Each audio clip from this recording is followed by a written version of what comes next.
बिस्मिल्लाहिर्रहमानिर्रहीम। अस्सलाम वालेकुम नाज़रीन, आप देख रहे हैं प्रोग्राम सिटी एट 10 और मैं हूं आपकी मेज़बान अना यूसुफ। उम्मीद है आप सब लोग ठीक ठाक होंगे।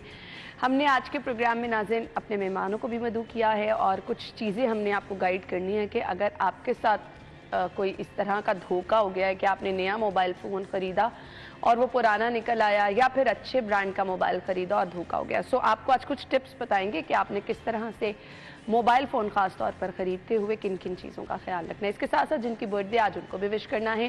प्रोग्राम का बाकायदा आगाज़ करेंगे। सबसे पहले है हमारे पास हमारी टॉप स्टोरीज। आज की पहली खबर की तरफ चलेंगे और फाइनली जिसका आपको इंतजार था वो काम होने जा रहा है। निगरान वज़ीर आला ने डंडा उठा लिया, महंगाई का जिन बोतल में बंद करने का हुक्म।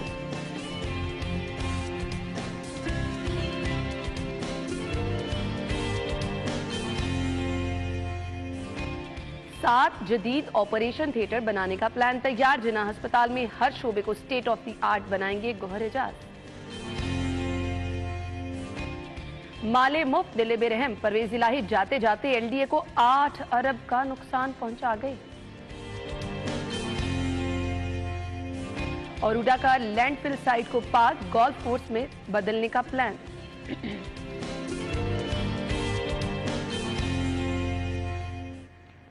तो खबरें आप जान चुके हैं। इन खबरों की डिटेल्स की तरफ चलेंगे। हमारे साथ हमारे सीनियर रिपोर्टर्स मौजूद है। दुरे नायाब और अली रामे ने हमें ज्वाइन किया। अस्सलाम वालेकुम। अच्छा जी, पहली खबर की तरफ चलते हैं। और पहली खबर मैंने तो जैसे कहा कि अवाम के दिलों की उमंगें जो हैं इंशाल्लाह पूरी होने जा रही हैं। निगरान वज़ीर आला की जानिब से ओहदा संभालते ही सबसे पहले जो टास्क जिस पर उन्होंने सख्ती से अमल दरामद के अहकाम जारी किए हैं वो ये है कि जी जो हालिया महंगाई की सूरत हाल है इसको किस तरह से कंट्रोल करना है। अली हम आपसे आगाज़ कर लेते हैं, क्या हिकमत अमली इसके लिए अपनाई जा रही है? देखिए, ये ज़रूरी है क्योंकि अब हालात जो है वो बदल रहे हैं। तो दूसरी तरफ अब निगरान वज़ीर आला पंजाब है तो उन्होंने अपनी टीम जो है उसके लिए मुकम्मल तैयारियाँ कर ली हैं।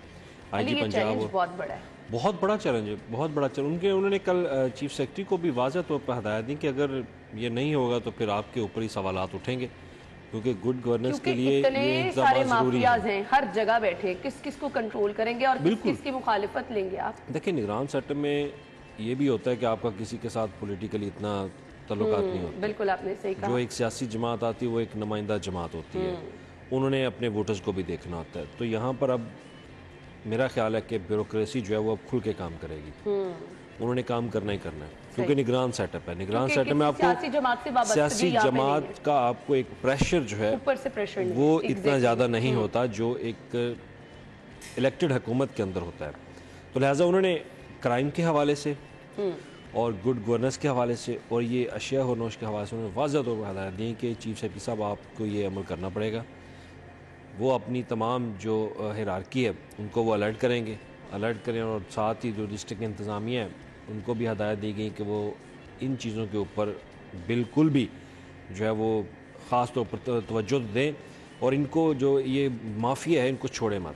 तो ये वाज़ह उनकी हदायत है। कम अज़ कम बुनियादी जो चीज़ें हैं रोज़मर्रा इस्तेमाल की वही आवाम की दुरे नायाब पहुँच में हो जाए तो मेरे ख्याल से आवाम सुख का सांस ले लेंगे। ज़्यादा लोग कुछ चाहते भी नहीं है। देखें, आपको याद होगा कि जिस वक्त बहुत सब कुछ अच्छा दिखाया जा रहा था, चाहे वो पीडीएम की हुकूमत आई या उससे पहले पीटीआई की थी, हमने एक चीज़ कभी नहीं छोड़ी और वो है अवामी पल्स। हमने बतौर सिटी 42 में अपने तमाम एडमिनिस्ट्रेशन की और बॉस की निगरानी में ये चीज़ को हमेशा फॉलो किया है कि हमने महंगाई पे कॉम्प्रोमाइज़ नहीं करना, हमने ज़्यादती पे कॉम्प्रोमाइज़ नहीं करना, क्राइम रेट पे कॉम्प्रोमाइज़ नहीं करना। इन खबरों को तरजीह दी गई है। बाज़ वक़्त हम यहाँ पे लड़ा करते थे कि हम बड़े बड़े मनसूबों की खबरें देते हैं, चीज़ें देते हैं, वो लेकिन नीचे चली जाती है। ये महंगाई क्राइम ऊपर आ जाता है। तो ये तो सबसे पहले मंशूर हमारे अपने चैनल से उड़ाए। और इस वक्त अगर अवामी पल्स भी कोई भी निगरान वज़ीर आला छोड़ता तो ये अच्छी बात नहीं होती थी। हमारी खुशकिस्मती है कि लाहौर में, पंजाब में एक ऐसा निगरान वज़ीर आया है जो तमाम तर चीज़ों की पल्स को समझता है। उन्होंने आते हुए खास तौर पर जो महंगाई पर बात की है, ब्यूरोक्रेसी को फ्री हैंड दिया है कि रिजल्ट चाहिए। आप इस चीज़ को छोड़ दें कि कौन सी सियासी जमात आपको काम नहीं करने दे रही। अब तो वो जवाब भी नहीं रहा ना। अब तो कोई कमिश्नर, कोई डिप्टी कमिश्नर ये रोना नहीं रो सकता कि जी मुझे तो सियासी जमात जो है ऊपर बैठी है, मुझे जो आ रहे हैं कबाद, मुझे एमएनए नहीं काम करने दे रही, एमपी ने कहा। अब तो कुछ भी नहीं है। अब तो एक काबीना आएगी और वो तकरीबन बिल्कुल ऐसे होगी जिसकी कोई ना कोई पॉलिटिकल एफिलिएशन होगी, ना उन्होंने इलेक्शन लड़ना होगा। ये बहुत आइडियल टाइम होता है। दूसरा जो उन्होंने लाहौरियों के पल्स पे जो उन्होंने सही हाथ रखा है ना, वो है कलमा चौक मनसूबा, जो कि ऑलरेडी काम ठीक था, मतलब कि नो डाउट बहुत बुरा काम नहीं हो रहा था, लेकिन उन्होंने उसको भी बहुत मजीद तेज करने के लिए एक पूरा वर्बल प्लान नहीं, एक प्रैक्टिकल प्लान दिया कि अगर आप ये चीज़ कर लेंगे तो आप इसको मार्च की बजाय आप 15 फरवरी तक इसको कर पाएंगे। समझते हैं ना चीज़ को। Exactly. तो और बात है कि अब आप ये चीज़ समझें कि जी वो बड़ी तवज्जो दे रहे हैं लाहौर पे। भाई लाहौर पे तवज्जो सबसे पहले है जिसको अपने घर का नहीं पता और जिसको अपना घर चलाना नहीं आता ना, वो बाहर सुबह नहीं चला सकता। बिल्कुल आपने सही ठीक है। अब आप देखिएगा कि आपको आने वाले दिनों में, रामे मुझसे ज़्यादा बाखबर है क्योंकि सीएम हाउस की बीट भी करता है, आने वाले दिनों में आपको मुख्तलिफ इज़लाम, मुख्तलिफ डिवीजन्स पे इसका ट्रिकल डाउन इम्पैक्ट नजर इंशाल्लाह। आगाज तो हुआ है आगाज हुआ है। मैं अली रामे आपसे जानना चाहूंगी जरा, मुझे तो वो खबरें याद आ रही हैं जब आप खाने का बजट बताते थे और खाने का मेन्यू बताते थे क्या क्या कुछ है, और यहाँ पर निगरान वजीर आला की जानिब से कल ऐलान ये किया गया था कि वो किसी भी किस्म का प्रोटोकॉल नहीं लेंगे, जीरो रूट लेंगे, और आज ईवान वजीर आला में जो खाने और खाबे बनते थे वो भी खत्म हो जाएंगे क्योंकि खाना भी जो है वो निगरान वजीर आला के घर से आएगा। अली क्या कहेंगे? देखिए परसों जब मोहसिन साहब से मीटिंग हुई ना, तो वो उन्होंने यही वाज़ह कहा कि मैं प्रोटोकॉल बिल्कुल नहीं लेना, क्योंकि प्रोटोकॉल के हवाले से कुछ ऑफिसर्स हमें कह रहे थे कि आप उनको इंसिस्ट करें कि वो अपना एक जो ब्लू बुक प्रोटोकॉल है वो लाजमी तौर पर लें। तो उस पर मैं और इरफान मलिक थे, तो हम लोगों ने मुलाकात की, तो उनसे रिक्वेस्ट की कि आप कम से कम कुछ प्रोटोकॉल लें क्योंकि आपकी सिक्योरिटी का ये है। उन्होंने कहा नहीं, मेरे पास ऑलरेडी मेरे पास जो सिक्योरिटी है मैं वही इस्तेमाल करूँगा, ना तो मैंने इनसे पेट्रोल लेना है और ना ही मैंने प्रोटोकॉल लेना है। अब प्रोटोकॉल की गाड़ियाँ सारी एक साइड पे खड़ी हो गई हैं, सारा जो स्टाफ है वो स्टाफ सिर्फ अवान वज़ीर आला के अंदर ही मौजूद रहता है, वो वहाँ पे सिक्योरिटी देता है, अदरवाइज़ बाहर नहीं जाता। बाहर बॉस की जो ऑलरेडी सिक्योरिटी है वो उनके साथ मौजूद होती है। और जहाँ तक खाने पीने के अशिया का ताल्लुक है, तो हम लोग बैठे सामने ड्राई टेबल ना, टेबल के ऊपर ड्राई फ्रूट पड़ा हुआ था, हमें भी वो उठाने दिया उन्होंने, कहा खबरदार इसको हाथ लगाया तो फौरी उन्होंने पिया से बुलाया, कहा इसको बाहर रख दो। तो मैंने कहा ये कैसे कहता, कुछ भी नहीं, कोई खाना पीना नहीं यहाँ से होगा, जो भी मेरे स्टाफ के एक्सपेंडिचर्स होंगे खाने पीने के वो घर से आएंगे, चाहे पानी भी हमने यहाँ से इस्तेमाल नहीं करना। तो ये अच्छी एक रवायत है, पहली दफ़ा ही हुआ है कि ये रवायत कायम की जा रही है। और इवन के आगाज तो किया है, ठीक है, अच्छी बात है कि आप ऑस्टेरिटी मेजर्स में ऐसी चीज़ों को ही आप जब इनसे आगाज करेंगे ना, कि खाने पीने की मद में कितने पैसे मैक्सिमम मिनिमम देखिए जब कोई इलेक्टेड गवर्नमेंट आती है तो उसके एक्सपेंडिचर्स बहुत ज़्यादा होते हैं। जो हमने लास्ट टाइम एक इन्होंने टेंडर जारी किया था वो 9 करोड़ 70 लाख रुपए का था कि वो आपके एक्सपेंडिचर नहीं एक साल का, एक साल का वो सीएम ऑफिस का, सीएम हाउस का वो एक्सपेंडिचर है 9 करोड़ का।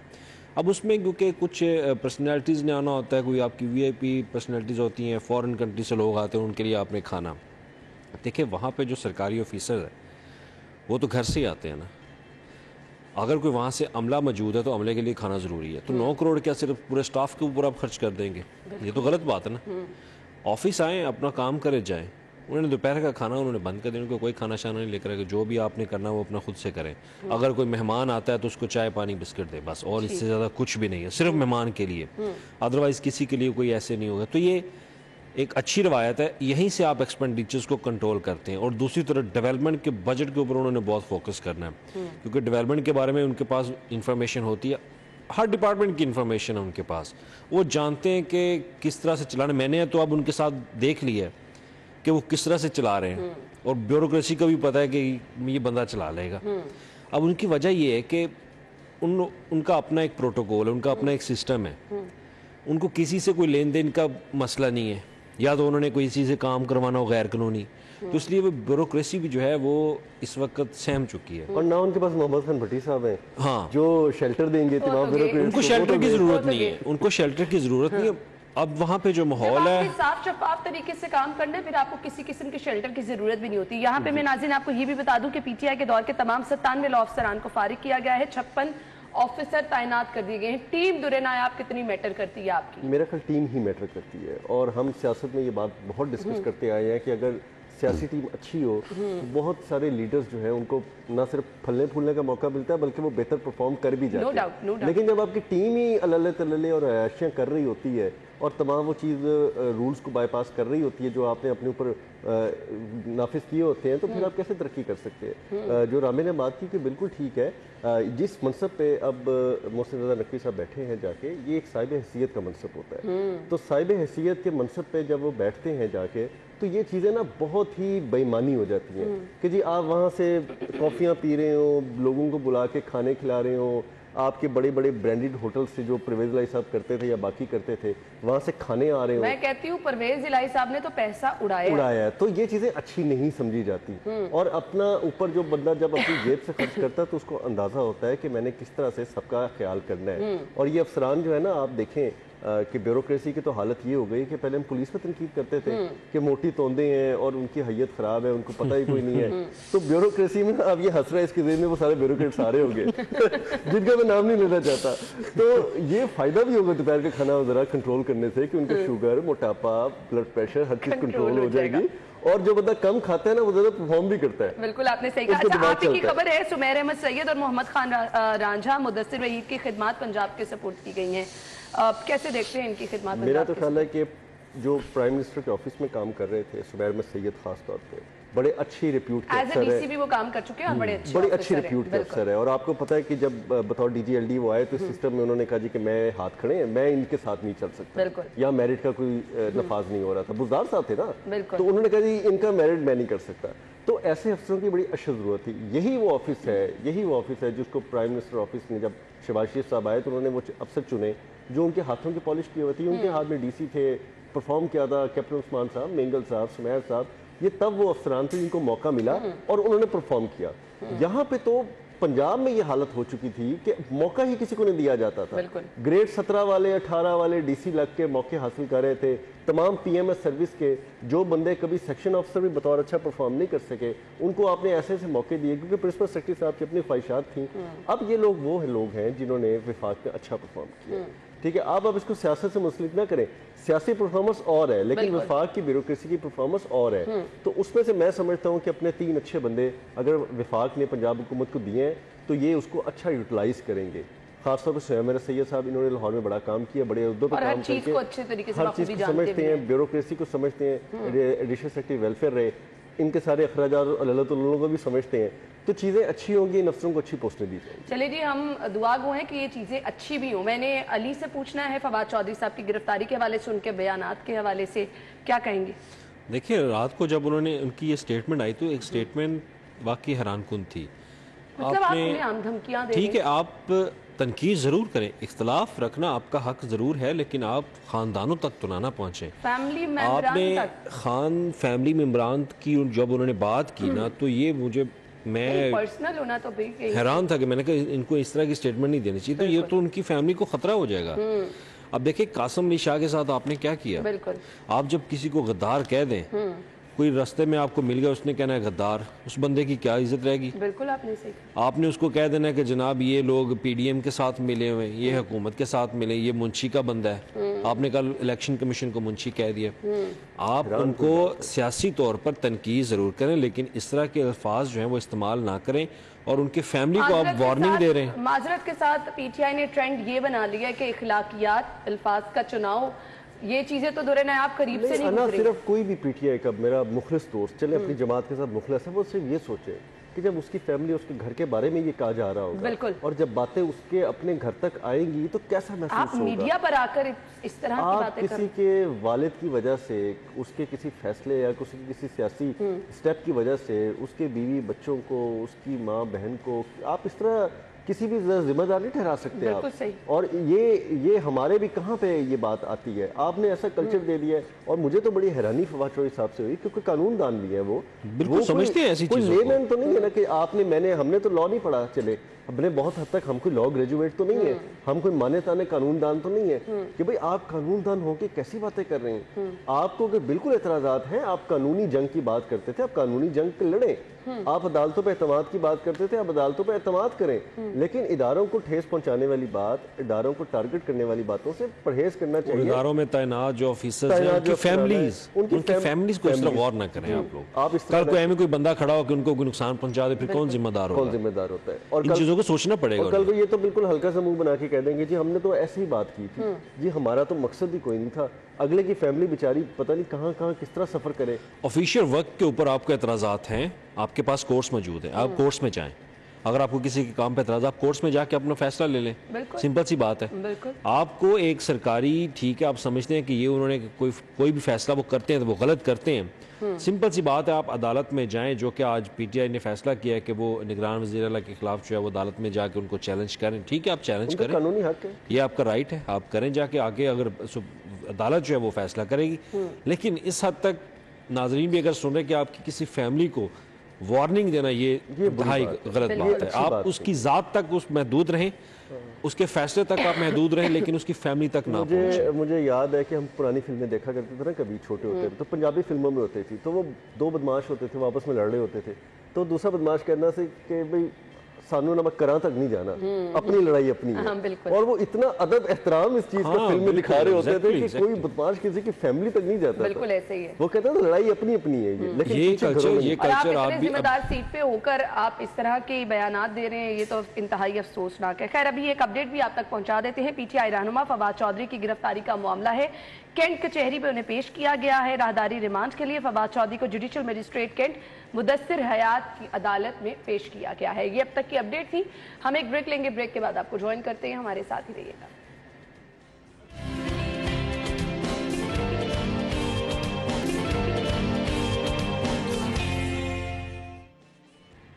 एक बार फिर से आपको खुश आमदीद कहेंगे। और आपने कहावत से सुनी होगी, माले मुफ्त दिले बेरहम, लेकिन यहाँ पर तो मुझे लग रहा है कि कुछ इससे भी आगे की बात है।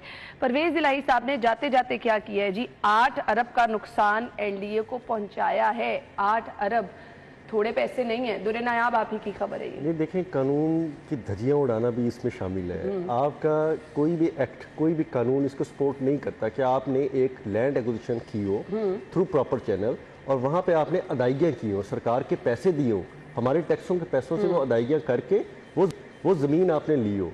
कोट लखपत मंडी में आपने ज़मीन ली, ज़मीन लेके ज़मीन की कीमत अदा की आड़तियों को, वहाँ पे जितने भी स्ट्रक्चर थे उनकी जो डिसमेंटलिंग अखराजात थे वो दिए। आपने जितने लोगों के कारोबार मुतासर हुए थे उनको कारोबार के मुतासर होने के पैसे भी दिए गए, जो शहबाज शरीफ साहब की रिवायत थी, अच्छी बात थी। आपने जब वो सारे पैसे दे दिए 8 अरब रुपए के करीब 2017 से पहले, अच्छा वो आज के 8 अरब नहीं है, वो आज के 16 अरब से ज्यादा है। ऑब्वियसली आपने जब उनको दे के लैंड ले ली, फिर इसमें मल्टीपल प्लान बनते रहे। अथॉरिटी में उस्मान बुज़दार साहब वज़ीर आला जब 2018 में आए, उन्होंने ये फैसला दिया कि ये ज़मीन जो रेट है आपको 1/3 कीमत पे जो है सरकार के रेट के मुताबिक वो ज़मीन आपको दे दी जाएगी, जो 2 अरब रुपया बनता था। ठीक फैसला हो गया। इन्होंने तकरीबन साल तक वो पैसे नहीं दिए।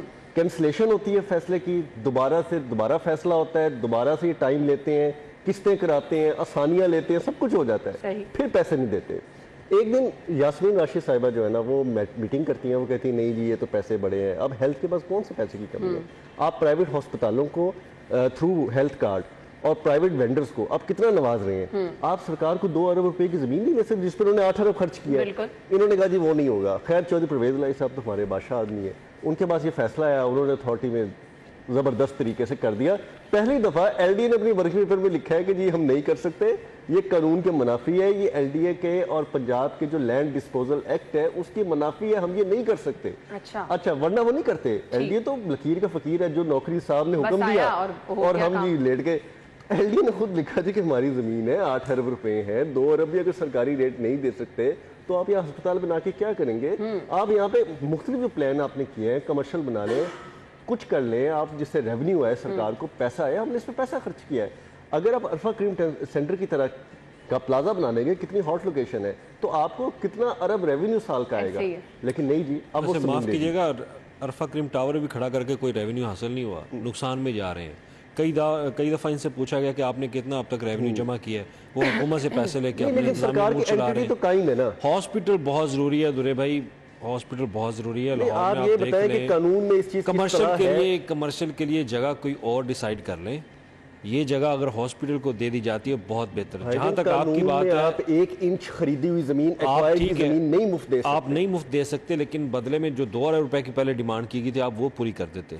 8 अरब नहीं दे सकते, वो भी वेव ऑफ करवा दिया। आप 2 अरब दे दें, लेकिन हॉस्पिटल जो है वो बनना बहुत ज़रूरी है। आपके सेल्सियस हॉस्पिटल के हालात देख लें, जनरल हॉस्पिटल, जिना हॉस्पिटल, रश लोगों का बढ़ता जा रहा है। और फिर हम खबर पता क्या देंगे कि अब उन 4 हॉस्पिटल के साथ एक नया हॉस्पिटल है, उसको भी नहीं चलाया जा रहा, और वहां भी दवाइयां खरीदने के पैसे इनके पास नहीं है। बात ये आपकी बात हमें ठीक है बिल्कुल कि नए हॉस्पिटल बनने चाहिए, लेकिन जो बने हुए हैं आप उनको बताएं, आपने मैनेजमेंट क्या देखिए वहां पर अब आपके पास वहां पे गुंजाइश नहीं है। अब आप नया हॉस्पिटल, एक नया स्टेट ऑफ द आर्ट जब बनाएंगे ना, वहां पर आपको एक अच्छी प्लानिंग करनी पड़ेगी। वो पुराने हॉस्पिटल हो चुके हैं, नई प्लानिंग के साथ जब चीज़ बनेगी उसका तरीकाकार और होगा। आपको अपने बेड जो हैं वो बढ़ाने पड़ेंगे, यहाँ पे इमरजेंसी बहुत बड़ी करनी पड़ेगी। PIC, सर्विसेज हॉस्पिटल, जनाब में हर जगह पे रश बहुत बढ़ता जा रहा है। हर बंदा तो लाहौर आ रहा है, दीगर सूबों को तो आपने तवज्जो नहीं दी। तो लिहाजा जो LDA की डिमांड थी वो बिल्कुल उनकी बात ठीक है कि आपने ये लैंड जो है वो हमसे मुफ्त में ले लिया, इसको ये बनता नहीं है। ये रामे सर ये इतराज बदले में उनकी डिमांड क्या गलत थी? वो 6 अरब रुपए वैसे भी सेक्रीफाइस कर रहे हैं ना। मैं उनका हक नहीं कर रहा मैं, लेकिन जहाँ पे हेल्थ वालों की याशी देखो, मैं नाम नहीं लेना चाहता कि इन्होंने इस पिछले टेन्योर में कितनी नई गाड़ियां ली, किन को नवाजा गया, किस तरह के स्कैम्स आए, इनकी मैं इसलिए फेवर नहीं करता ना, मैं LDA की कर रहा हूँ। LDA बदले में किसी और जगह से लैंड इनसे हासिल कर ले, ये भी तो हो सकता है ना। कुछ चक्कर ही कोई नहीं, वो तो मुफ्त फैसला लैंड ले लेना। काम कोई करना चाहे किसी की बिल हो तो देखा जाए तो है तो दोनों सरकार के अंदर ही है, सरकारी इदारे हैं। वो तो फैसला हो गया जी, मुफ्त में जमीन। पब्लिक इंटरेस्ट के अंदर जो आप चीज़, ये हॉस्पिटल है, ये पब्लिक के लिए, ये किसी ऑफिसर्स के लिए नहीं है, सरकार के, ये आवाम के लिए। आवाम के लिए जब वजह बनेगी तो आपको ये सेक्रीफाइस करना पड़ेगा। अच्छा जी, आज ड्रामे साहब की बात से मैं एग्री हो गया हूँ। ये मुझे डेट देने के हॉस्पिटल बन जाएगा, चले मैं आज ऑन एयर में शर्ट लगाने को तैयार हूँ। हॉस्पिटल अभी इनकी सारी मंतक जो है ना जमीन बोस हो जाएंगी। अभी ये मुझे डेट दे दे और मैं बताऊंगा यहाँ पे हॉस्पिटल नहीं बनना, ठीक है? ऑन रिकॉर्ड बैठे हैं ना। बिल्कुल। और हम अपनी आयशा प्रोड्यूसर को कहेंगे ये क्लिप संभाल के रखिएगा। आयशा संभाल के रखना। जो परवेज लाई साहब की अवामी खिदमत की जो ये यहाँ पे बैठ के मिसालें दे रहे हैं ना, और बड़ा दिल इनका, ये रिकॉर्ड में ये प्रोजेक्ट मैं मिसाल नहीं दे रहा, मैं सिर्फ एक प्रोजेक्ट के ऊपर और उसकी डिमांड और आवाम की जरूरियात, मैं उसके ऊपर फोकस कर रहा हूँ। अच्छा, ये वो परवेज लाई का प्रोजेक्ट है, वो मिसाल नहीं दे रहा कि कोट लखपत में गरीब परवेज की जमीन जब ली गई, वो आर्गो में मान लेता कि ठीक था। भाई आपने वहाँ पे लोग कारोबार कर रहे थे, कोई सब्जी बेच रहा था, आड़त कर रहा था, ये माशाल्लाह खुद भी आड़ती खानदान से है, ठीक है ना? आड़त कर रहे थे, उनको जगह मुतबादल दी गई ना, मुतबादल जगह देगी। अगर यहाँ पर अगर आप हॉस्पिटल बना लें तो मैं तो आवाम के और जितना परवेज लाई हुकूमत साहब का दिल, परवेज लाई का प्रोजेक्ट ही नहीं है, परवेज लाई का ये प्रोजेक्ट है ही नहीं, ये तो गुजदार साहब ने प्रोजेक्ट जो है करना। लेकिन अब तो जी जितना नुकसान पहुंचना था वो पहुंच चुका है, लेकिन इससे और आवाम भुगत रही है। लैंड एक्विजिशन जल्द अज जल्द ना होने से प्रोजेक्ट की कास्ट जो है वो दुगना हो चुकी है। चलिए मैं LDA से ये बात करूंगा कि अल्लाह करे ये बना लें, आप कोई जमीन इनको और भी दे दें अगर यही है, लेकिन हम इंशाल्लाह यही बैठे होंगे, बोर्ड ऑफ रेवेन्यू से बात कर लें, बदले में जमीन कोई और डिमांड कर लें। होता नजर नहीं आ रहा। खैर दुर्नया, मुझे बताइए, LDA की पहली मीटिंग हुई है, मास्टर प्लान में शामिल 5 अफसरान को 2-2 तनख्वाहों से नवाजने का एजेंडा भी मंजूर किया गया। क्योंकि वो एक तनख्वाह ना, आप कानून अबियत कहते हैं, कानून देखिए मैंने ना फिर वही बात है कि कानून पे बात करनी है। अब देखिए नहीं, कानून ये कहता है, मैं इसके हक में नहीं हूँ, कानून ये कहता है कि आप एक माली साल में एक से ज्यादा ऑनरेरियम नहीं दे सकते, ठीक है? अब इस चीज को बाईपास करने के लिए फिर चौधरी परवेज लाई साहब की ख्वाहिश थी, क्योंकि एक बहुत बड़ा काम करा लिया था उन्होंने मास्टर प्लान का। अब बदले में उनको 2-2 तनख्वाह दी है, लेकिन इसका एक और नुकसान भी है। बदले में 2-2 तनख्वाह देके उनको शरीक जुर्म भी बना लिया गया, जिसे आम जुबान में कहते हैं। मैं उनको ये नहीं कह रहा हूँ मुजरिम है, लेकिन मैं ये कह रहा हूँ उनको शरीक जुर्म बना लिया गया है कि जी आपने ये मास्टर प्लान बनाया जिसपे हाई कोर्ट को रिजर्वेशन हैं, जिसपे नैब अब इंक्वायरी खोल चुका है, जिसपे नैब को बहुत सारे रिजर्वेशन हैं, जिसके अंदर मैंने ये खबर आज तक अपनी खबरों में डिस्कस नहीं की, जिसके अंदर लो कॉस्ट हाउसिंग का ख्याल नहीं रखा गया। आपने इतनी जमीन ब्राउन तो कर दी ग्रीन एरिया से, आपने इजाजत तो दे दी कि आप नई सोसाइटियां बना ले, लेकिन मुझे ये बताएं कि इसमें कौन सी प्रोविजन ऐसी थी जो आपने 3 मरले और 5 मरले के गरीब तबके वाले लोगों के लिए आपने उनको पाबंद किया कि हम उनको लो कॉस्ट हाउसिंग देंगे? कहाँ पे रखा गया? बहुत सारी ऐसी मिसालें हैं जिनको ओवरलुक किया गया। खैर चलें, ये तो बड़ी बात है। अब इन्होंने अथॉरिटी का फैसला इसलिए करवाया है कि वो एक DG जो है ना, वो साल में 2 तनख्वाहें नहीं दे सकता। उन्होंने कहा कि हमने तो बड़ी काम कर दिया जनाब, तो हमने 2 तनख्वाहें लेनी थी। तो वज़ीर आला चूंकि हमारे दिल के बहुत नरम थे, बहुत नरम थे, बहुत नरम थे, तो उन्होंने कहा कि आए बिस्मिल्लाह वेलकम जी आप लेके आए हमारे लिए और हम इसको पूरा करेंगे। तो उन्होंने हम आपको 2 तनख्वाहें देंगे और उनको पता था कि भाई अब मैंने तो जाना है तो मैं जितनी कल को जहाँ बात होगी एनडीए वालों ने 2 तनख्वाहें लेकर 8 खर्चे और माफ कर दिया। हाँ वही ना, बस याशियां कर ली। खैर अभी एक अपडेट आप तक पहुंचानी है जी। ब्रेक के बाद आपको एक बार फिर से खुश आमदीद कहेंगे और अब कुछ अच्छी खबर भी डिस्कस कर लेते हैं, क्योंकि हमने तो जो लूट मार मचाई गई उसकी तो डिटेल्स हमने आपके साथ बहुत सारी शेयर की हैं। खैर महंगाई कंट्रोल इंशाल्लाह हो जाएगी, जैसे कि हमने पहली खबर में डिस्कस किया। अब ये है जी, गौहर एजाज साहब कहते हैं कि जिन्ना अस्पताल के हर शोबे को स्टेट ऑफ द आर्ट बनाएंगे और साथ जदीद ऑपरेशन थिएटर बनाने का प्लान भी तैयार किया गया है। अभी जो हम अस्पतालों की सूरत हाल डिस्कस कर रहे थे, दुर्रे नायाब गौहर एजाज साहब किसी मसीहा से कम नहीं। बेशक, क्योंकि मैं देखें उन्होंने एक छोटा सा पौधा लगाया था, एक बहुत छोटा सा पौधा, क्योंकि मैंने मल्टीपल प्रोजेक्ट्स को कवर करने का मुझे मौका मिला जिन्ना अस्पताल में। इन्होंने बहुत एक छोटा सा सेटअप स्टार्ट किया, क्योंकि जाहिर बात है कि फैमिली में जब इंसान किसी को मरता देखता है और महरूमियों से देखता है तो वो जिंदगी में ना उसके आगे आती है, ठीक है। और उस चीज़ की कमी को, कोताही को दूर करने के लिए उन्होंने पहले डायलिसिस सेंटर की बुनियाद रखी, सबसे पहले एक यूनिट, और उसके बाद उन्होंने ना सिर्फ वहाँ पे मरीजों की बल्कि उन्होंने वहाँ पे काम करने वाले जितनी स्टाफ था, जितनी नर्सें थी, जितना पैरामेडिक स्टाफ था, जो लोग हैं उनको बोनस दिए, उनका ख्याल किया, उनको अच्छी यूनिफॉर्म से लेके, उनको अच्छी सीटिंग से लेके अच्छे खाने तक दिए। उसके बाद वहाँ पे जो डॉक्टर थे, जो आपको वार्ड्स में बेचारे मजबूरी के तहत नाइट शिफ्टें 3-3 शिफ्टें करते सोते दिखाई देते थे, कोई बेंच पे सो रहा है, कोई थिएटर पे अपना स्ट्रेचर पे सो रहा है, उनके लिए स्टेट ऑफ द आर्ट वहाँ पे कैंटीन की, वो भी मैंने वहाँ पे उसका इफ्तिताह में मैं शामिल था। उसके बाद उन्होंने वहाँ पे जो लोग बेचारे लॉन में बैठे होते हैं, सड़कों पे, गाड़ियों पे, क्योंकि मुसाफिर खाना और इस तरह की तो कोई चीज़ नहीं थी, वहाँ पे उनके लिए पूरा उन्होंने एक कवर जो है वो रेस्ट एरिया बना के दिया, उसमें भी मैं मौजूद था। उसके बाद आ जाए किडनी लिवर सेंटर उस साइड की तरफ, इन्होंने वहाँ पे बड़ा खूबसूरत एक बहुत अच्छा ब्लॉक बनाया। ब्लॉक बनाने के बाद अब इस चीज़ का एहसास करना कि नहीं सिर्फ किडनी के मरीज़ नहीं, अगर बात करें तो हार्ट की भी है, अगर बात करें तो आपके हड्डियों के भी हैं, बात करें तो आपके स्किन के भी हैं। बर्नी यूनिट है जिसकी हम हमेशा बात करते हैं कि वो कभी पूरी तरह फॉल ही नहीं हो सका, और इतना स्टेट ऑफ द आर्ट बना है। तो जिंदगी में बाकी शोबों को भी चलाने के लिए फिर मैं वो रामे वाली बात करूंगा कि आप कितने गौहर एजाज लाओगे, तुम नए हॉस्पिटल तो बनवा लोगे, आप तो बना लेंगे, लेकिन अब इस हुकूमत को, जो मुंतखब हुकूमत होती है, जिनके पास पूरे इख्तियार होते हैं, जिनके पास वसाइल होते हैं, इनको क्यों उस वक्त शर्म नहीं आती कि हमने ये काम करने हैं जो उनके करने वाले काम होते हैं। बिल्कुल। और क्या ऐसे बंदे को इनको खराज तस्लीम पेश करना बहुत दूर की बात है। ऐसे बंदे को इनको बिल्कुल मनसब पे बिठा देना चाहिए जो इतनी खिदमत कर रहा हूं। नो डाउट, मैं तो सिर्फ एक लाइन कहूंगा, हुकूमत को कम से कम इनको ही देख के शर्म कर लेनी चाहिए। यार एक प्राइवेट बंदा हो के वो हॉस्पिटल के अंदर इतनी अच्छी मैनेजमेंट के तरीके के साथ प्लानिंग करके चीजें आपको मुहैया कर रहा है, तो इनके पास 400 रुपए का बजट होकर भी नहीं है। 400 आप कोई अच्छा प्लान दें अगर आप कुछ करना चाहते हैं। 400 अरब रुपए का बजट है, लेकिन उसके बावजूद हमारी प्लानिंग नहीं है। ये है हमारी मनसूबाबंदी। उन्होंने एक हॉस्पिटल को पकड़ा, किस तरह से उन्होंने अपग्रेड किया। कम से कम उनका जो रोल मॉडल है उसी को ही आप अपना लें। नहीं, उसकी वजह ब्यूरोक्रेसी को ये चीजें पसंद नहीं है। तो फिर जेबों में पैसे कैसे अली जाएंगे? नीयतें आपकी खराब है ना, असल नीयतें खराब हो चुकी हैं। आप तो बस कुछ ऐसी भेड़े हैं कि किसी हॉस्पिटल में मुफ्त अद्वियात नहीं मिल रही। और मैंने उस बंदे को ना एक चीज और भी देखा है, आप देखें, आप अपनी जेब से कर लेते हैं, आपके पास जितने वसाइल हैं आप कर लेते हैं, लेकिन किसी के लिए किसी से मांगना ये बहुत मुश्किल काम होता है। आपने सही कहा। और आपके अच्छे दोस्त, बहुत रामे ने बहुत अच्छे कपड़े पहने होंगे, जेब में इसके पैसे भी होंगे, लेकिन जब मैं कहूँगा ना यार वो मेरा एक जानने वाला है या मैंने कहीं देखा कुछ गरीब लोगों को दवाइयाँ उनके लिए कुछ करो, तो एक दफ़ा ये सोचेगा सही कि यार अगर दुर्रे नायक का कोई डायरेक्ट होता तो मैं कर देता, लेकिन अब ये जानता भी नहीं किसके लिए मैं क्यों करूँ, कैसे करूँ। लेकिन ये मेरी नीयत पे डिपेंड होगा। अब गौहर एजाज साहब के कहने पे जो उनके दोस्त साथ मिलते हैं, जो उनके साथ हाथ बटाते हैं, 100% वो करते हैं, उसका कुछ हिस्सा वो लोगों से लेकर अपने साथ चलाते हैं, तो ये मामूली बात नहीं होती। बिल्कुल आपने सही ये कहा। इतना आसान काम नहीं होता, वरना वो भी किसी की तरह ये पैसा इकट्ठा करके कहीं पे हमारे कुछ सियासतदानों की तरह लगा रहे होते, किसी हाउसिंग सोसाइटी में लगा रहे होते, किसी जगह पे वो इन्वेस्ट कर रहे होते। तो ये काम तो नहीं है ना। ये जब लगाते हैं तो अल्लाह ताला देता भी है।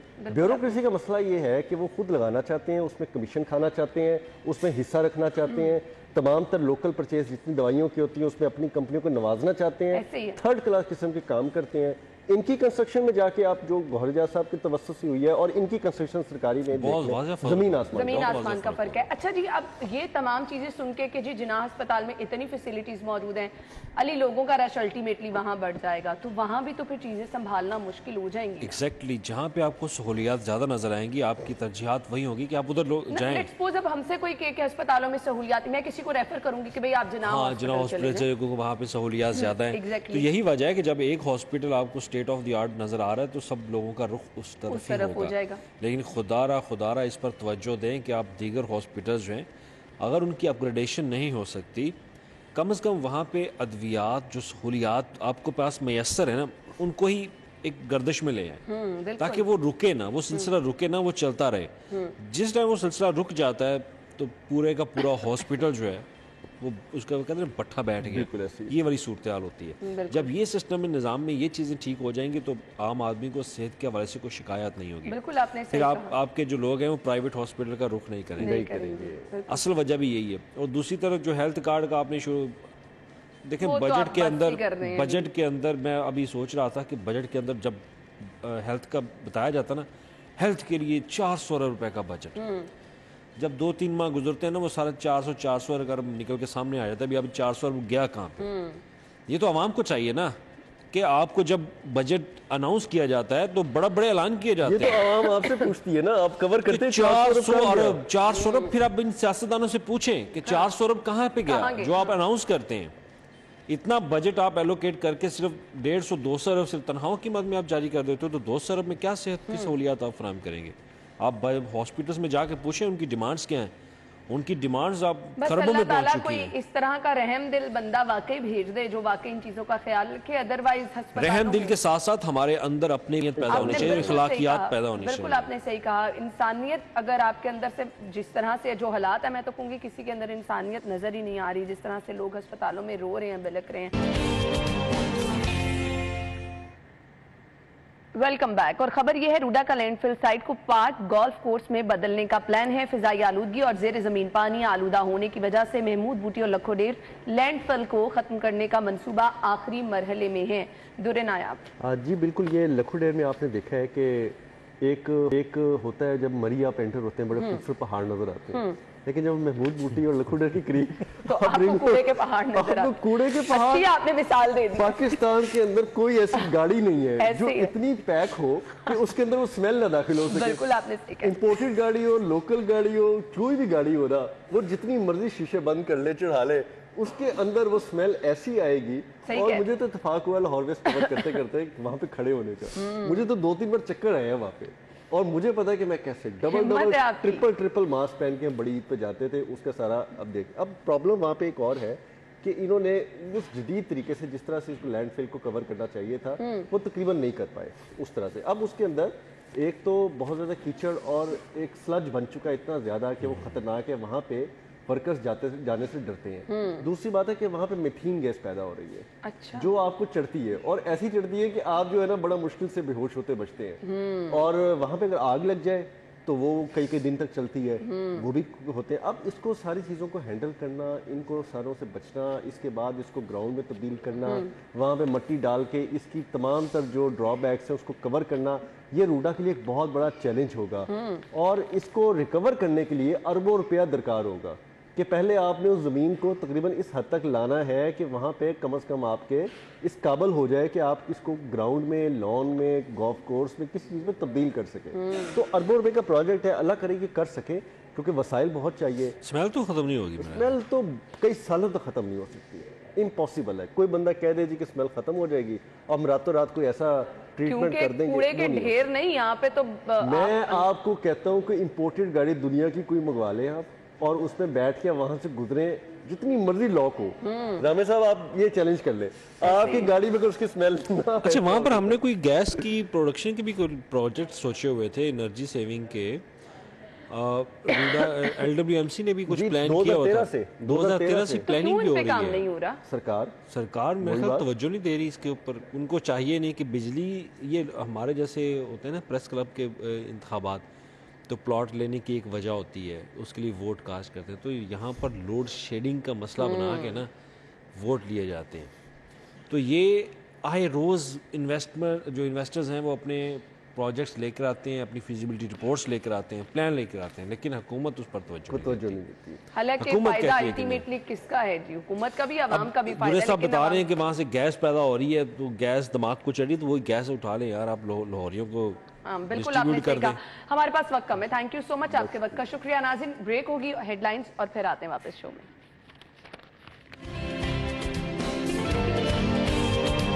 अच्छा जी, प्रोग्राम के हिस्से में हम आपको गाइड करेंगे कि अगर आपने मोबाइल फ़ोन ख़रीदना है, नया ख़रीदना है या सेकंड हैंड ख़रीदना है, सो आपको किन किन चीज़ों का ख्याल रखना है। आज आप एक मामूली सा भी हम किसी ब्रांड का नाम नहीं ले रहे, लेकिन आप किसी भी ब्रांड का मोबाइल लेने के लिए जाएं तो मिनिमम आपको 30 से 40 हज़ार रुपये में वो मोबाइल मिलेगा जिसमें आप इंटरनेट भी यूज़ कर सकें। ये मिनिमम मैं बता रही हूँ, कम से कम। यहाँ पर भी लोग परेशान होकर रह जाते हैं कि 30-40 हज़ार रुपया उन्होंने कैसे इकट्ठा किया, 50 हज़ार रुपया मोबाइल लेने गए, जब घर लेकर आए तो बहुत सारे उसमें मसाइल निकल आते हैं। मोबाइल आपका किस हालत में है, अच्छा है? बहुत सारे लोगों के साथ नया मोबाइल, डब्बा पैक मोबाइल में भी धोखा हो जाता है। इसके लिए आपको क्या क्या चीज़ें हैं जिनका ख्याल रखना है? टेक्नोलॉजी एक्सपर्ट मोहम्मद उस्मान मोइन ने हमें ज्वाइन किया है, जो कि आज के शो में आपको ये तमाम चीज़ें गाइड करेंगे। अस्सलाम वालेकुम उस्मान, क्या हाल चाल है आपके? मैं ठीक हूँ अल्हम्दुलिल्लाह। थैंक यू सो मच, बहुत बहुत शुक्रिया। आपने लोगों को आज बताना है कि उन्होंने नकालों से कैसे होशियार रहना है। सबसे पहले बात कर लेते हैं नए मोबाइल की। जो डब्बा पैक मोबाइल आप लेते हैं, उसमें भी क्या आपके साथ धोखा हो सकता है? जी बिल्कुल, चांसेस हैं।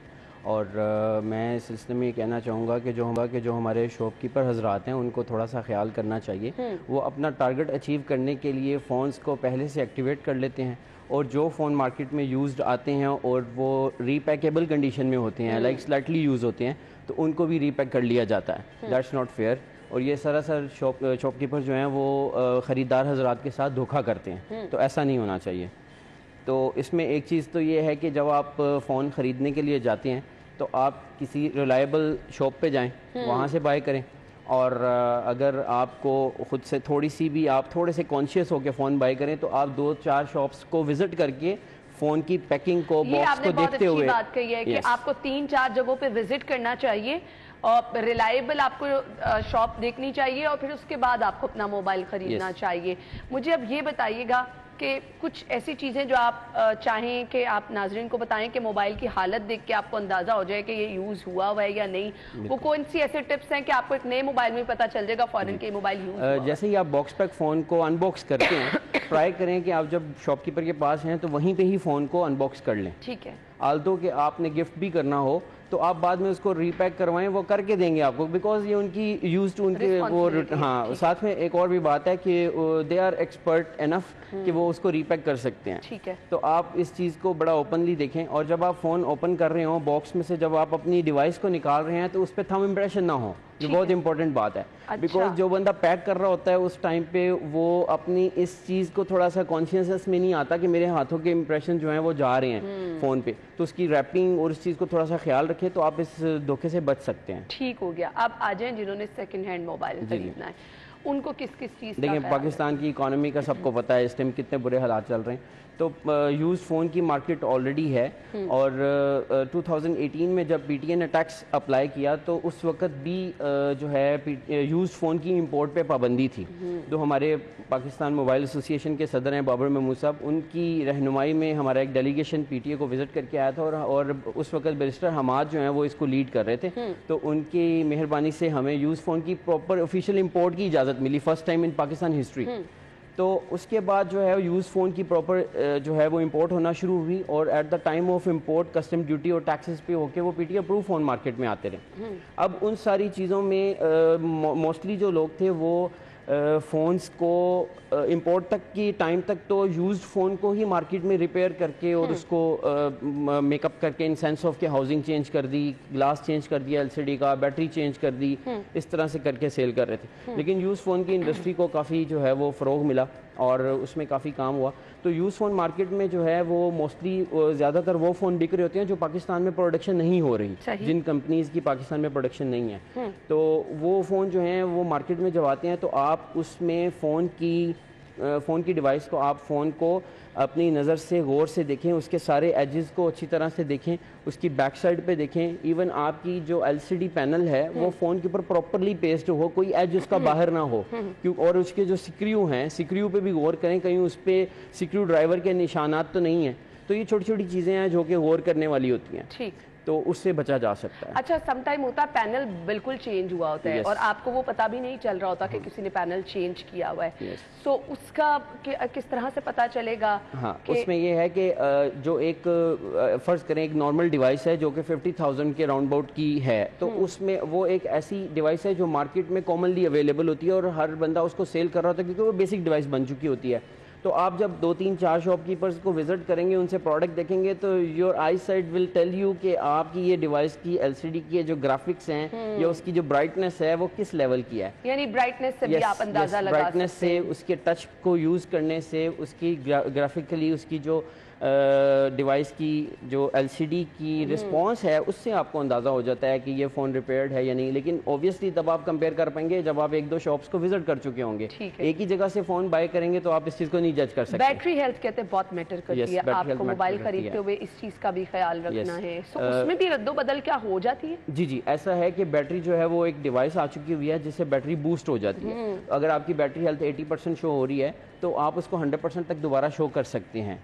तो उस हवाले से वही है कि आप जो है ट्रस्टेड पर्सन से फ़ोन को बाय करें, जो शॉपकीपर्स आपको लगता है कि सही मार्केट में रेपुटेशन के साथ काम कर रहे हैं। फर्दर मोर ये है कि आप इन सारी चीज़ों को तभी कवर कर सकते हैं जब आप 2, 4, 6 फ़ोन्स को देख लें, चेक कर लें, then you can get analysis कि मुझे कौन सी डिवाइस बाय करनी है। ठीक है, और मुझे ये भी बता दीजिएगा कि जो बहुत लोग परेशान रहते हैं कि मोबाइल उनका जो है गिर गया, टूट गया, आप अगर मोबाइल रिपेयर कराने जा रहे हैं तो किन किन चीज़ों का आपने ख्याल रखना है? लोग मोबाइल देकर आ जाते हैं, चीज़ें बीच में से निकाल ली, वो भी अंदाज़ा नहीं होता। जब आप किसी भी लैब में फ़ोन रिपेयरिंग के लिए लेके जाएं तो आप कोशिश करें कि वो आपके सामने ही आपका फ़ोन अनपैक करें और वो जब आपकी फ़ोन एलसीडी रिमूव करें तो आप अपने इनिशियल्स दे दें मदरबोर्ड पे, आपकी एलसीडी की बैक साइड पे, अपनी बैटरी पे।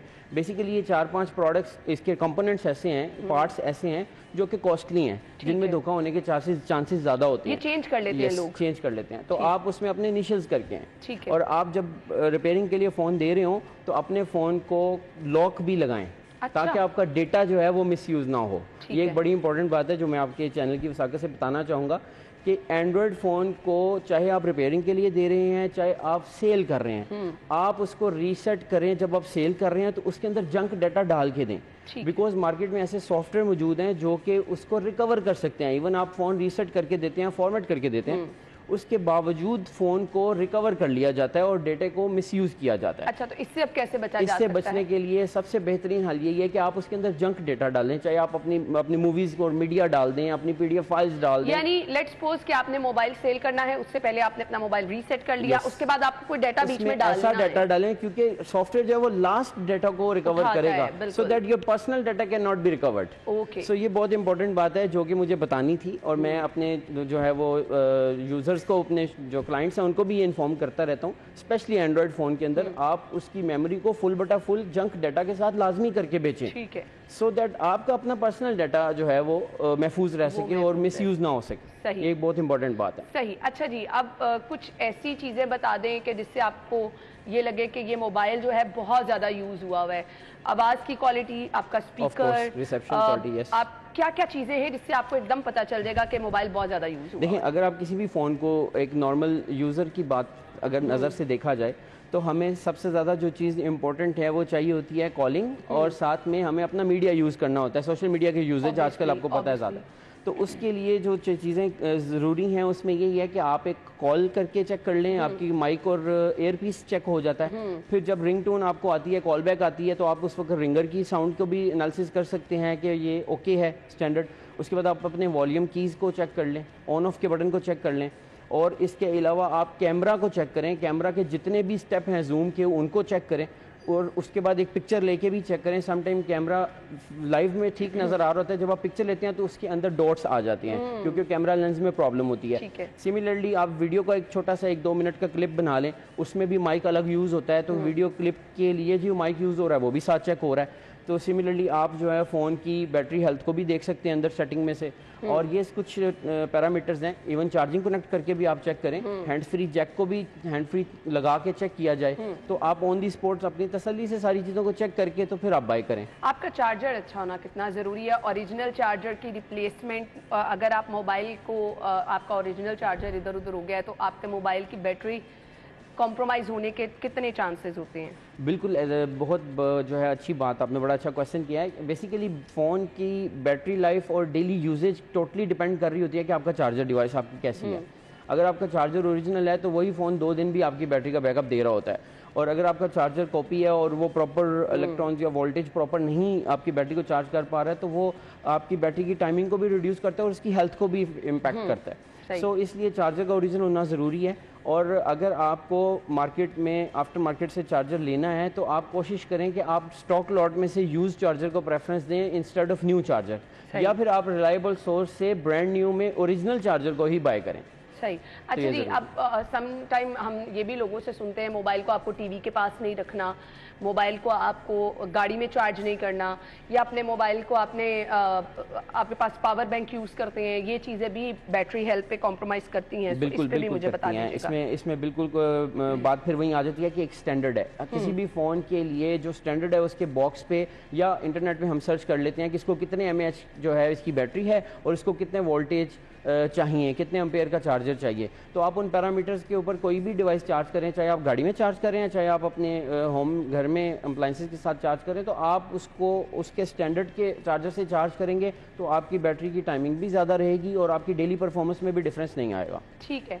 अच्छा जी, वो मोबाइल फ़ोन जिनका बहुत ज़्यादा इस्तेमाल रहता है, बहुत सारे लोग अपना बिजनेस मोबाइल फ़ोन पे कर रहे हैं, सो क्या उनकी बाकी मोबाइल फ़ोन जिनको हम कम इस्तेमाल कर रहे हैं उसकी निस्बत मार्केट वैल्यू कम हो जाती है, या उसकी बैटरी हेल्थ या फिर उसकी ज़िंदगी आप कह लें कम हो जाती है? जी जी बिल्कुल ऐसा ही है। बैटरी का जो साइकिल होते हैं ना, वो एक कंपनी की तरफ से प्री डिफाइंड होते हैं। तो उसके बाद उसकी परफॉर्मेंस ने डाउन आना ही होता है, और जितना फ़ोन ज़्यादा यूज़ होगा ऑब्वियसली उसकी बैटरी टाइमिंग्स और परफॉर्मेंस में डिफरेंस आता है। इसीलिए बैटरी को मार्केट में बूस्ट करके शो किया जाता है कि ये फ़ोन कम यूज़ हुआ है, जो कि एक्चुअली धोखा है, ये और अच्छी बात नहीं है।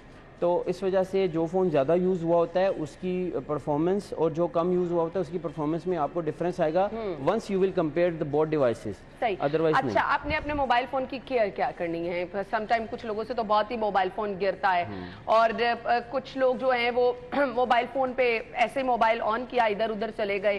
क्या चीज़ें हैं जो आपको अपने मोबाइल फ़ोन की हेल्थ बेहतर रखने के लिए कम से कम ध्यान रखना है? उसमें जो एक सबसे इम्पोर्टेंट बात है वो ये है कि आप अपने फ़ोन को 20% से नीचे ना जाने दें बैटरी को, और इसको चार्जिंग प्लग कर दें, लेकिन आप उतारें तब जब 90% प्लस हो। आप हर जगह बैठ के चार्जिंग कनेक्ट नहीं करें। जैसे जैसे आप जहाँ बैठेंगे, गाड़ी में बैठे चार्जिंग कनेक्ट कर दिया, ऑफिस पहुंचे चार्जिंग कनेक्ट कर दी। कुछ लोग तो रात मोबाइल चार्जिंग पे लगा के भूल ही जाते हैं। नो प्रॉब्लम, मैं उसको भी आपको उसका भी बताता हूँ। अगर आप हर जगह पे चार्जिंग पे लगाना शुरू कर देते हैं तो उतने साइकिल भी काउंट होते हैं। Once you plug the charger, एक साइकिल काउंट बैटरी का कंसिडर हो जाता है। तो इसलिए आप उसको एक दफा में चार्ज करें और 90 प्लस करके उसको उतारें चार्जिंग से, और अपना टाइम स्पैन ऐसा सेट करें कि आप जो है वो उस टाइम पे लगाएं जिस टाइम पे आपको पता है कि आपके पास 1-2 घंटे आपने चार्जिंग कनेक्ट कर सकते हैं। एक तो ये बहुत बड़ी इंपॉर्टेंट टिप है, और दूसरी टिप ये है कि अगर आपका चार्जर ओरिजिनल है तो now the devices are more smart. आप उसको रात को चार्ज कर सकते हैं, ओवरनाइट चार्ज कर सकते हैं, नो प्रॉब्लम, बट उसके लिए शर्त है कि आपको ये कंफर्म हो कि आपका चार्जर ओरिजिनल है, so that there will be no problem in the future. सही। अच्छा जी, आपके पास मार्केट में बहुत सारी ऐसी चीज़ें अवेलेबल हैं, कुछ प्लेट्स ऐसे आपका मोबाइल चार्ज कर देती हैं, यूज़ करनी चाहिए या नहीं? बिल्कुल, आप वायरलेस चार्जिंग पे जा सकते हैं, और जो डिवाइसेस सपोर्ट करती हैं उनको वायरलेसली चार्ज करना चाहिए। वायरलेस चार्जिंग जो है वो फास्ट चार्जिंग से एक स्टेप नीचे कंसिडर किया जा सकता है, उर्फ आम में हम जैसे बात करते हैं। तो अगर चार्जर डायरेक्ट जो है वो 20 वाट पे चार्ज कर रहा है तो वायरलेसली हमेशा 15 पे या 7.5 वाट पे चार्ज करता है। उसका डिज़ाइन है, उसका मैकेनिज्म है, तो स्लो चार्जिंग हमेशा बेटर है। अच्छा, सम टाइम होता है आपका मोबाइल ऊपर छत से नीचे गिर गया, पानी में गिर गया, कुछ गर्म चीज उसके ऊपर गिर गई, पानी गर्म गिर गया, आपका फर्स्ट रिएक्शन क्या होना चाहिए? वो जो ह्यूमन लैंग्वेज में हम कहते हैं किसी को चोट लग गई तो फर्स्ट एड क्या होनी चाहिए? देखें आपका फ़ोन अगर गिर जाता है या आपका फ़ोन किसी तरह से खाने में या पानी में गिर जाता है या आपके फ़ोन टेबल पे था, ऊपर कोई खाना गिर गया, जी, उसके लिए यह है कि जो इस टाइम मार्केट में स्मार्टफोन चल रहे हैं ना, उनके स्टैंडर्ड्स हैं IP66 और 7 एक स्टैंडर्ड है। IP6 जो स्टैंडर्ड है उस स्टैंडर्ड में डस्ट प्रूफ फ़ोन कंसिडर होता है, और IP7 जो स्टैंडर्ड है उसमें यह है कि if your device is wet then you can get it back and उसको आप साफ़ कर लें, तो वो केयरफुल रहेगा। लाइक उसमें रख देते हैं, कुछ लोग ड्रायर से उसको करना, इवन कुछ लोग राइस में भी उसको जो है ना वो दबा देते हैं, तो ऑब्वियसली मॉइस्चर को सक करने के लिए कुछ भी प्रिवेंटर्स यूज़ किए जा सकते हैं। बट बेटर ये है कि अगर आपका फ़ोन पानी से या किसी लिक्विड से डैमेज हो गया तो आप उसको फ़ौरन ऑन नहीं करें। ठीक है, उसको ऑन नहीं करें, हाँ उसको ऑन नहीं करें, धूप में बेशक रख लें, लेकिन उसकी डायरेक्शन चेंज करते जाएं ताकि वो एक ही जगह पे परमानेंट धूप ना पड़े, क्योंकि लेंस है और बैटरी है, कैमराज हैं, तो वो ख़राब हो सकते हैं। और सबसे बेटर यही है कि आप खुद पानी में ना लेके जाएं, क्योंकि कोई भी कंपनी वाटरप्रूफ नहीं कहती, they said water resistance. It means कि अगर आपका फोन गलती से गिर जाए तो आप निकालें और साफ कर लें। इट डजंट मीन कि हम खुद पानी में लेके चले जाएं। वाकई लोग हम कहते हैं अच्छा वाटरप्रूफ मोबाइल है तो चलो इसको पानी में डाल के भी देख लेते हैं। वाटरप्रूफ मींस कि पानी अंदर से गुजर के आ भी जाए तो no problem. Water resist means कि पानी को जाने में रेजिस्टेंस है, तो पानी में लेके जाना और पिक्चर लेके फौरन से बाहर निकालना फाइन एनफ, क्योंकि इतनी लिमिट है। और IP7 के अंदर आप 1 मीटर तक पानी को लेके जा सकते हैं। महंगे मोबाइल है, मैं तो आपको ये कहूंगी ये वाली प्रैक्टिस करने की कोशिश भी ना कीजिए, बिल्कुल नहीं करनी। Thank you so much Usman, आपके वक्त का बहुत बहुत शुक्रिया। नाज़रीन, हमने लेनी है एक ब्रेक और ब्रेक के बाद आपको ज्वाइन करेंगे।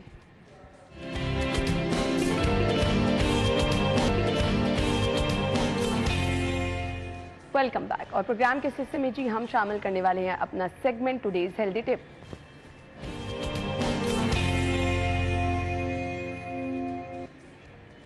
अच्छा जी, सो आज का टोटका क्या है वो हमने आपके साथ शेयर करना है। टोटका है जी माल्टा आपके लिए किस तरह फायदेमंद हो सकता है। जिल्द के लिए आपकी बहुत मुफीद है, आपकी स्किन को बहुत अच्छा रखता है, वजन कम करने में भी मददगार साबित होता है। फ्रूट जितने भी हैं वो लोग जो कि वेट रिड्यूस करना चाहते हैं उनके लिए बहुत ज़्यादा फायदेमंद हो सकते हैं, स्किन के लिए बहुत फायदेमंद हो सकते हैं, स्किन के ग्लो के लिए।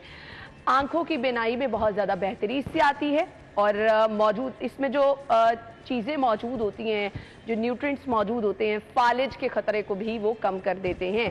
आपकी हार्ट हेल्थ के लिए बहुत अच्छा है फ्रूट कोई भी हो। फिर डायबिटीज़ का शिकार जो अफराद हैं शुगर लेवल कम करने में भी इसको इस्तेमाल कर सकते हैं।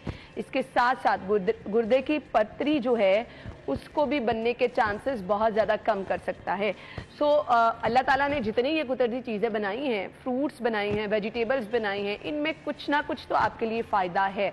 सो आप इनका इस्तेमाल ज़्यादा से ज़्यादा फ़ायदा जो है वो अपने आप को पहुँचाएँ। अभी हमने आपको हेल्दी टिप बतानी है। आज की एक्सरसाइज कौन सी टिप आप घर में कर सकते हैं, ज़ुहैब के पास चलेंगे। This is Zuhaib Bukhari, I am internationally certified fitness trainer, और आज हम टॉपिक की बात कर रहे हैं वो ये है कि मौसम कौन सा अच्छा है भाई जिसमें एक्सरसाइज की जाए। हर बंदा कोई सोचता है कि यार गर्मी है, कोई सोचता है सर्दियाँ हैं, कोई समझता है बहार है, कोई समझता है खिज़ा है। किसी का मानना है कि यार अगर हम गर्मी में एक्सरसाइज करते हैं बहुत पसीना आता है तो हम फैट, हमारा वेट कम हो गया। कोई सोचता है कि यार अगर हम बरसात में कर लेंगे तो खून पसीना एक हो जाएगा, तो ये भी एक मिथ है। फिर कुछ लोग समझते हैं कि विंटर बेस्ट मौसम एक्सरसाइज करने का। तो मैं आपको सबसे पहले क्लियर करूँ, एक्सरसाइज साइंस जो कहती है वो कहती है अगर आपने वेट लॉस करना है या कोई भी एक्सरसाइज करनी है उसके लिए बेस्ट सीजन जो है ना, अगर खास तौर पे आपने वेट लॉस करना है तो वो विंटर्स हैं। विंटर्स अब कैसे हैं और समर्स क्यों नहीं है, गर्मियाँ जबकि लोग बड़ा पसीना निकाल के समझ होते हैं कि हमने पता नहीं क्या कारनामा कर दिया। जब असल में होता है कि हमारी बॉडी 70% वाटर है। जब हम एक्सरसाइज करते हैं कुछ भी करते हैं तो पसीना निकलना शुरू होता है। पसीने का भी वजन है, अगर मैं 100 किलो का तो 70 किलो इसका मतलब उसमें पानी है। तो अगर मैं भाग के गर्मी में छाँव में या धूप में जहाँ भी रनिंग कर रहा हूँ, मैं पंखा बंद करके AC बंद करके रनिंग कर रहा हूँ, एक्सरसाइज कर रहा हूँ इंडोर भी, तो अगर मैं अपना पसीना निकाल रहा हूँ और समझ रहा हूँ कि यार 5 दिन बाद मैंने 5 किलो वेट कम करे तो ये पॉसिबल नहीं है। 5 किलो वेट कम करने का मतलब है कि यार आपने तकरीबन 38,000 कैलोरीज बर्न की हैं, जो कि पॉसिबल नहीं है। अब होता है कि जब हम बॉडी वाटर नहीं गिरा रहे हैं, हम एक्सरसाइज तो कर रहे हैं, पानी वाटर टेक नहीं पूरा कर रहे, हाईली रिकमेंडेड है कि जब भी आप फॉर एग्जांपल ड्यूरिंग वर्कआउट अगर आपको लग रहा है कि यार 1 गिलास पसीना निकला तो कम से कम 2 गिलास पिए। डिहाइड्रेशन नहीं करनी हमने बॉडी में। और इस तरह अगर विंटर्स में जाएं, विंटर्स में क्या होता है आपका मेटाबॉलिज्म फास्ट होता है ऑटोमेटिकली। एक्सरसाइज का बेसिक मकसद क्या है, मेटाबॉलिज्म को फास्ट करना ताकि आपकी कैलोरी एक्सपेंडिचर बढ़ जाए। अब विंटर्स में क्या होता है कि हमारी बॉडी ने मेंटेन करना अपना टेम्परेचर, बाहर है ठंड अब उसको खुद उस टेम्परेचर को मेंटेन करने के लिए ज़्यादा एफर्ट करनी पड़ती है, हमारी हार्ट बीट अप हो जाती है, हमारा डायबिटीज फास्ट हो जाता है उस टेम्परेचर को अटेन करने को। इस चक्कर में क्या होता है, अल्टीमेटली हम कैलोरीज बर्न कर देते हैं, कैलोरीज हमारा बढ़ जाता है। तो अगर हम इस सीजन में थोड़ी सी भी एफर्ट कर लें, थोड़ी सी डाइट कर लें, थोड़ी सी एक्सरसाइज कर लें, कंसिस्टेंट हो जाए। ठीक है ज़ुहैब, हम आपकी तरफ भी आएंगे, थैंक यू सो मच। फिलहाल अभी एक अपडेट आप तक पहुंचानी है, फवाद चौधरी का राहदारी रिमांड मंजूर कर लिया गया है। अभी तक की अपडेट आप तक पहुंचा रहे हैं फवाद चौधरी का। ओपन मार्केट के रेट जो आपकी करीबी दुकानें हैं, आपके बाजार जो घर के पास हैं, उधर के रेट हम आपको बताते हैं। तो आज हसनैन मौजूद हैं बाहर ओपन मार्केट में, वो रेट बता रहे हैं। जी हसनैन, ओवर टू यू। जी है ना, सब्जियों की कीमतों की बात करें तो मामूली उतार चढ़ाव देखने में आया है और मुतअद्दिद जो सब्जियां हैं वो ओपन मार्केट में सब्जी मंडी की निस्बत महंगे दामों फ़रोख्त की जा रही हैं और जो शहरी हैं वो शिकवा कना भी नज़र आते हैं। बाज़ औक़ात के जो प्राइस कंट्रोल कमेटियां और मजिस्ट्रेट हैं उनकी जानिब से कुछ चेक एंड बैलेंस नहीं रखा जाता, जिसकी वजह से उनको जो सब्जियां हैं वो महंगे दामों ख़रीदना पड़ती है। एक नज़र डालते हैं सब्जियों की कीमतों पर। सबसे पहले लहसुन चाइना सरकारी कीमत 275 रुपये है, ओपन मार्केट में वो 400 रुपये फ़ी किलो तक फ़रोख्त किया जा रहा है। अदरक की बात करें 395 रुपये सरकारी रेट है, ओपन मार्केट में वो 400 रुपये फ़ी किलो तक फ़रोख्त की जा रही है। सब्ज़ मिर्च 120 सरकारी कीमत है, ओपन मार्केट में वो 150 रुपये फ़ी किलो तक फ़रोख्त की जा रही है। और बंद गोभी 20 रुपये सरकारी कीमत है, ओपन मार्केट में वो 40 रुपये 50 रुपये फ़ी किलो में फ़रोख्त की जा रही है।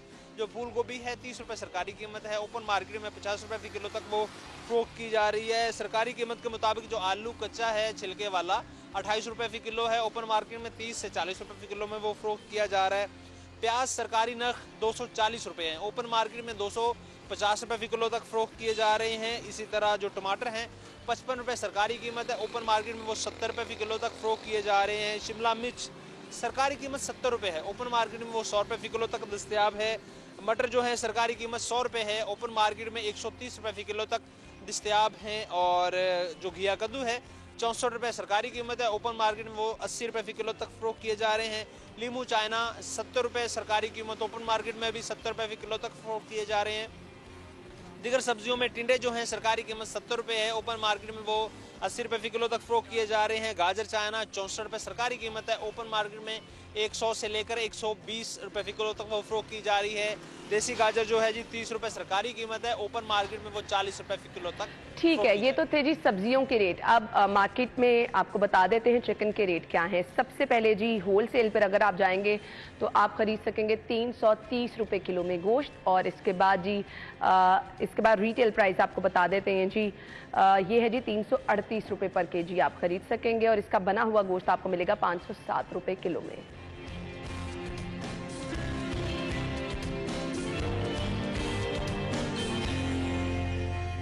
अब हमने आपको बताने हैं एग रेट्स क्या हैं। सबसे पहले रिटेल प्राइस, उसके मुताबिक 289 रुपीज़ में आप अंडों की खरीदारी कर सकेंगे, और अगर आप जाएंगे होलसेल पर 2 रुपये की बचत के साथ 287 रुपीज़ में आप अंडों की खरीदारी कर सकेंगे।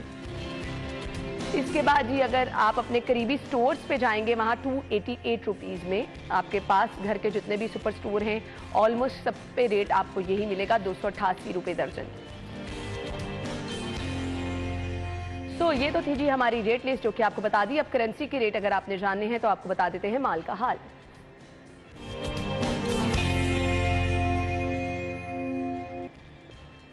लिस्ट है हमारे पास जिसमें आपको डिफरेंट करेंसी के रेट पता चल जाएंगे, आपके साथ शेयर करेंगे।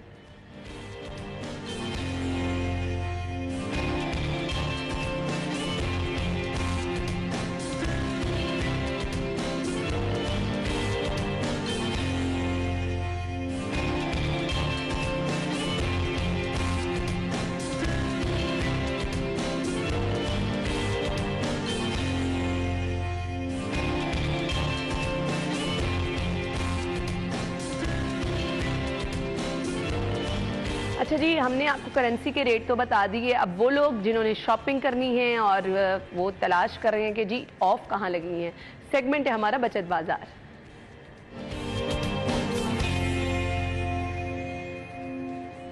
अच्छा जी, कुछ ब्रांड्स आपके साथ शेयर करेंगे जहाँ पर कितने % ऑफ लगा है वो भी आपको बता देते हैं। पहला ब्रांड है जी खादी, अप टू 50% ऑफ है।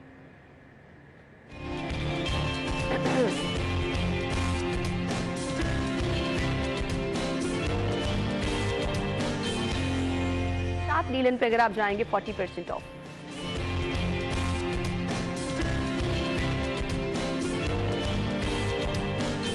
हैंगटन पे 70% ऑफ है जी, अप टू 70% ऑफ। और इसके बाद सना सफीना पे अगर आप जाएंगे यहाँ पर अप टू 30% ऑफ है।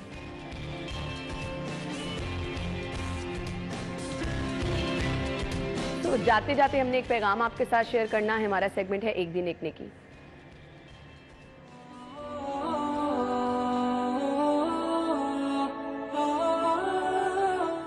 आज का पैगाम क्या है, देख लीजिए। नहमदुहु व नसल्ली अला रसूलिहिल करीम, अम्मा बाद। आज का मेरा पैगाम ये है, आदमी अपने दिल को कैसे ज़िंदा रख सकता है, दिल कैसे ज़िंदा रह सकता है। तो उसके लिए एक अमल तो ये है, कुरान मजीद की तिलावत गौर व फिक्र से किया करें। रातों को जागना सीख लें, अच्छे अखलाक अपनाने की कोशिश किया करें। इस अमल की वजह से अल्लाह आपके दिल को ज़िंदा कर देगा। जैसे कि रसूल अकरम सल्लल्लाहु अलैहि वसल्लम ने इरशाद फरमाया, अला इन्न फिल जसदी मुज़ग़ा, इंसान के जिस्म में एक गोश्त का लोथड़ा है, जब वो सही हो जाता है सारा का सारा इंसान ठीक हो जाता है। अगर ये था जी आज का पैगाम। अपना बहुत सारा ख्याल रखिएगा। कल मुलाकात होगी। अल्लाह हाफ़िज़।